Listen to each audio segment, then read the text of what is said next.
Driving around earlier today, we didn't see a lot of property damage from recent storms, but I can tell you every time clouds roll in overhead, people here grow more concerned. So we have seen an officer stop by this location to check out the structure behind us, and there's a good reason for that. You can actually see the fire that was part of this building start back up. Be more aware of their surroundings, and that includes not wearing headphones. Coach Foxy is known to sling up cliches like a bartender slings drinks, and today some fans got a serving of some. Let's turn your attention right over this way. You can hopefully see in the background area the helicopter that's buzzing the Chicago River. I want to walk over here now to show you some of the most severe damage that we have seen.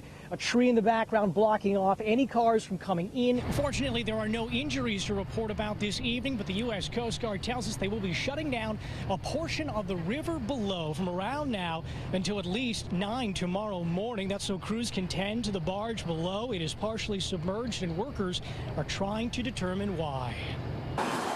For a few hours, the flow of traffic near the Lake Street Bridge pulled over. There's dozens. It wasn't for police. It was for what was seen down below. Somebody's getting fired for that for sure. A barge once hosting clay from a construction project began to sink. People nearby heard a loud boom. It started sinking. You saw bubbles, just bubbles, and it was sinking. You guys basically have been eating lunch watching the barge go down? Pretty much, yeah. Chris Morano and his friends had a view of the vessel. It is described as almost as long as a football field and as wide as a city street.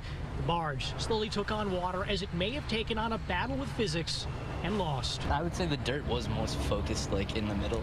It cracked right in the center and started sinking. Maybe they just put too much weight in one bad spot. Clark Construction tells us that they are investigating. The Coast Guard says the company has hired people to remove clay from inside, and after that, the barge should be light enough to push to the side of the river. No timetable on when an investigation into a cause will be complete. If moving into a house is a fluid process, consider this unpacking. My son's clothes. One step toward feeling at home for Kristen Skinderi, husband Ozzy, and 14-month-old baby Nixon. His Santa outfit.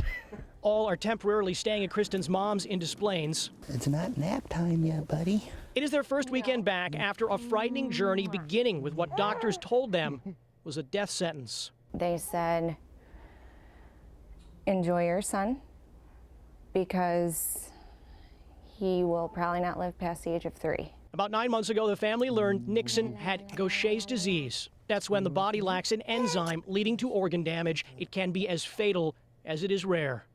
He's like 1 of 12 in the world. But rather than move towards mourning, over the past several months, the couple moved from place to place to save their son. We went to a children's hospital in Cincinnati, Ohio. We lived in Loyola. The only real places we visited were hospitals. We lived in Children's Hospital of Pittsburgh. There, doctors performed an umbilical cord stem cell transplant. The process included chemotherapy, killing the disease, but also Nixon's ability to fight off infection. The transplant offered a way to rebuild what Gaucher's and treatment destroyed. That's my guy. Yeah, buddy. It also rebuilt a family's sense of hope. There's nothing showing that he has Gaucher's disease anymore. The next move they hope to make is even further away from a deadly disease. So surreal to be back here in Chicago. The Skinderis are not calling this a cure. Because of the rarity of Nixon's case, doctors aren't sure what his future holds. What they have said, his life expectancy is now greater than age 3. His parents hoping to be part of it for much, much longer than that. We downloaded a free noise measuring application. Out here, the noise outside, my voice, it picks up at anywhere between 60 to 70 decibels. When planes fly overhead, that increases to somewhere between 90 to 100 decibels. It is by no means a true scientific measure, but the difference is keeping neighbors up at night. We live a beautiful life here. But some in Itasca say that's only possible with the volume turned off. It's louder than the loudest train you could hear. It sounds like an air show. It's more like it's just continuous. The mayor's mother, Nancy Prine, kept a list. 250, 10, 252. She recalls hearing a plane's flight path from O'Hare about every 2 minutes. It was never as bad as it is right now. You cannot sit outside on the front of your house, in the back of your house, and have a conversation. Here, look at where that is. This week, the FAA declined a request to hold additional hearings, saying their initial evaluation, including noise assessment, was comprehensive, but adds they are reevaluating a portion of the airport build-out because one runway is being constructed in a different order than first anticipated.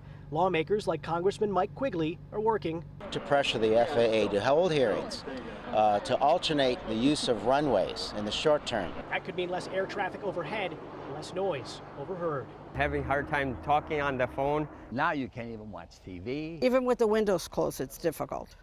I lost my job at the end of 2012. In the final moments of busy holiday shopping, it is possible to miss Brian and his dog Blue. Oh, big boy, there you go. Like many others panhandling, they rely on the kindness of strangers. Thank you very much. God bless you. Thank you very much. God bless you. And as night begins to close out the season of sales and shopping, ho, ho, ho. Richard McNeil and his sister are bringing the last-minute shopping to those less fortunate. What's up, boss man? You need anything? He gives out food and water. Got it? Good. For those asking for help, there is clothing. I've got some pants. His bag is full of his own clothes and others donated by friends. He has used his own cash to buy strangers food. Need a sandwich, some water. What he asks for in return Shake my hand, boss. costs only a smile and a greeting. Give me some. Bless you, man. If you asked why he's spending his own money and time outside when so many are inside a shopping store, Just hit me like, why not be a blessing before Christmas? holiday inspiration unwrapped and delivered on the streets of Chicago. So many times we have our hands out instead of giving someone something. The brother and sister tell me that they asked for donations through social media and they plan to do the exact same thing tomorrow. Live in the Loop, Jeremy Ross, CBS 2 News.